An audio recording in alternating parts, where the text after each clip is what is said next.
Mini vlog! Hello mga Markets! Another day, another mini vlog na naman, kaya tara, samahan niyo ulit kami.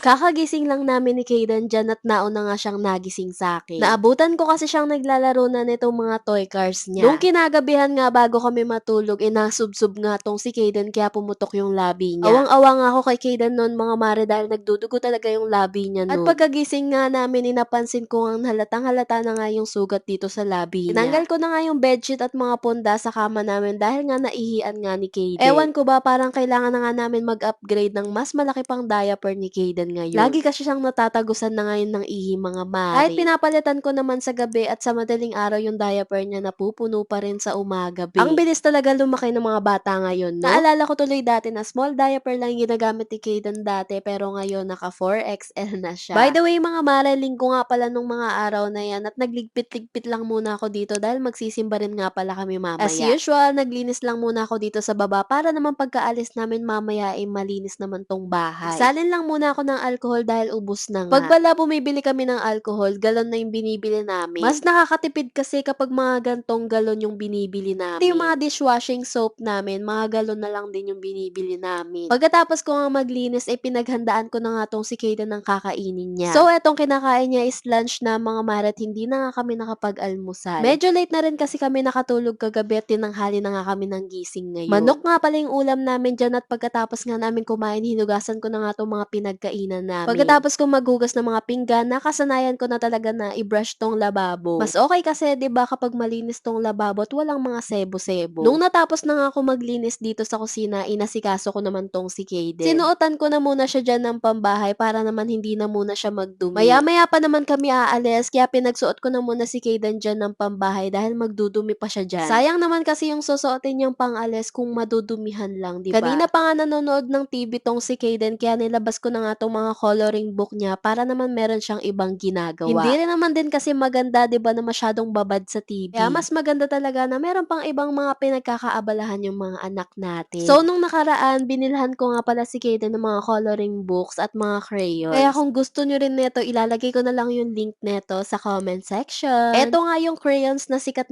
sa TikTok mga mare. Etong crayons kasi na to, hindi siya napuputol at hindi rin siya nagtatransfer sa kamay. Pag aksidente ring nasulatan ng mga anak natin yung mga pader or lamesa, madali lang din yan mabura mga mare. O diba, for the aesthetic ka pa sa bahay tapos gagawin lang rainbow ng anak mo. So yan nga pala yung mga nakulayan ni Kayden at hindi pa perfect yan syempre. Sobrang natutuwa ako sa anak ko mga mare dahil alam niya na yung mga colors. Habang busy nga tong si Kayden sa pagkukulay niya, isinulit ko na nga't naligo na ako. Nagulat nga ako pagkalabas ko ay nakabihis na tong si Kayden dahil binihisan na pala siya ng daddy niya. Niready ko lang tong mga snacks ni Kayden na babaunin niya sa bag niya at itong dede niya. Bago kami magsimba, pupunta muna kami sa biyenan ko para naman mabisita sila. Pero bago yon, dumaan na muna kami sa mga bilihan ng prutas para bumili ng mga apple at orange. Para nga ibigay sa biyenan ko at sa lola namin. Nabalitaan din kasi namin na may sakit nga yung pinsan ni Kayden, kaya dinalhan na rin namin ng prutas. Hindi na rin naman din kami nagtagal dahil magsisimba pa kami sa Malolos. Nung nakapark na nga kami dito, may nag-alok nga na bata kay Daddy Anton ng sampagita. Pero imbes na kunin na Daddy Anton, hindi na niya kinuha at binigyan niya na lang ng pera yung bata. Kakaawa din talaga yung mga gantong batang maagang naghahanap buhay, no? Anyway, mga mare, dumaan na muna kami dito sa may New Star para bilhan si Kayden ng toys niya. At etong turtle nga yung kinuha niya. Pumasok kami ng simbahan kanina pero saglit lang dahil nga tinutoyo tong si Kayden, nakakahiya sa mga nagsisimba. Kaya nagsindi na lang kami dito ng kandila. Alam nyo ba mga mare cakes, nakakatuwa tong si Kayden kasi marunong na siya mag-sign of the cross. Kapag kasi sa gabi bago matulog, tinuturuan talaga namin si Kayden magdasal at mag-sign of the cross. Pag tagal-tagal naman ay natututunan na niya at kusa na niyang ginagawa. Bago naman kami umuwi, dumaan na muna kami dito sa may Starbucks para naman kumain. Nag-Starbucks na nga lang din kami dahil pag uwi namin, dun kami kakain sa Kuya Mac Paris. Sabi kasi sa akin ni Daddy Anton, nagki-crave nga daw siya sa pares at sa bone marrow. May nadaanan nga kaming donut kaya bumili na rin kami ni Daddy Anton at isa pa, gusto rin to ni Kayden. Hindi rin naman din siya nakakain ng cinnamon roll dun sa Starbucks kaya ito na lang binili namin para sa kanya. Nako alam na alam nga ni Kayden tong lugar na to mga mare. Kapag nga dinadaanan nga namin tong Kuya Mac Palace, laging hinahanap ni Kaden si Ate Misha niya, yung pinsan niya. So, yung in-order ko dito, pork katsu. Tapos, eto naman si Daddy Anton, yung in-order niya, beef pares. Tapos, etong bone marrow. Sabi ko nga sa kanya dyan, mga mare, hinay-hinay lang at baka mahilo na naman siya. Medyo high blood din kasi tong asawa ko, kaya dapat limit lang din talaga. Pagka-uwi nga namin mga maret, etong si Kaden humahaba na may nguso. Inaantok na nga kami dyan at kailangan na nga naming magpahinga. Yun lang mga mare, thank you for watching and see you on my next vlog. Salamat!